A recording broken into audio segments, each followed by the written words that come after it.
So ayun, nandito ngayon sa Italy Airport galing sa Philippines.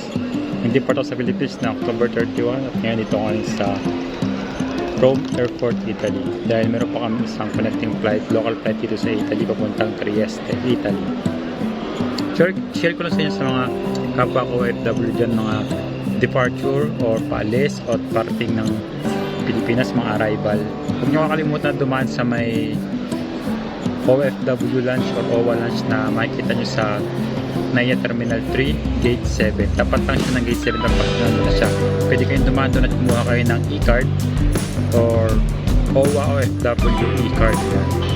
Libre lang yun, napakabilis ng pagkuha. Gagawin nyo lang, kailangan nyo lang mag-fill up at sila nang bahala mag-print at taking photo lang, then releasing na agad. Depende ito sa dami ng tao. Usually easy naman ito abot ng 30 minutes, pero kung kakunti ang tao, more or less 5 minutes makukuha nyo na yung card. Kaya kung pupunta kayo at may time pa kayo dun sa airport, pwede kayo naman dito, pwede na kayo mag-relax doon, kumain at pahinga habang hinahantin yung e-card. So yun lang, sharing is caring.